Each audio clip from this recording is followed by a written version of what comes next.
ना कर करे लिखो ना पुत्र 10-15 मिनट में ऐसे साथ को आके बैठो अल्लाह की कसम मजा आएगा ना ना मेरी पुत्री का हाँ जी बिस्मिल्लाह पैसे जरूरत है और पैसे ले सकते पैसे बहुत ज़्यादा ने तुम्हें पैसे चाहिए ना जो मेरे को पैसे नहीं अल्लाह का नाम करने वाला भाई कुर्बान सलावत है कुछ बच्चे लग रहे बच्चे ना समझे बोले हाँ जी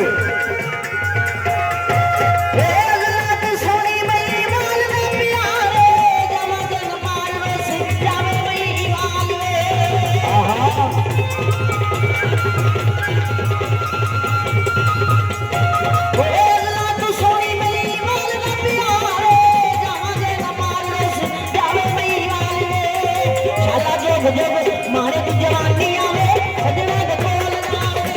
लाला जो बुजुर्ग मारे तू जवानी आवे सजना दे कोल जावे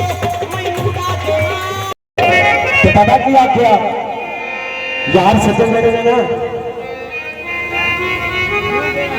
बंदा दुनिया छड़ देंदा सज्जन नहीं छड़ सकता कौन सज्जन बंदा असली होवे ते नस्ली होवे असली होवे ते नस्ली होवे जहान छड़ देगा सज्जन नहीं छड़ेगा जहान छड़ देगा सज्जन नहीं छड़ेगा नहीं छड़ेगा नहीं छड़ेगा पवन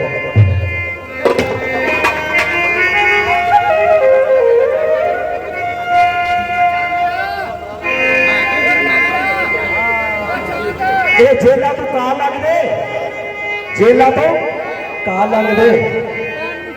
पैर नसीब करते पते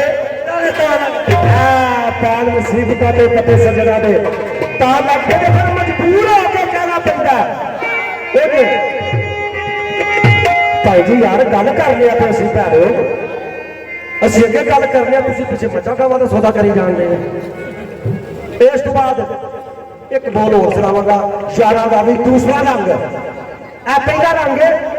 दूसरा रंग इन्ना ही तो फिर सस्से बस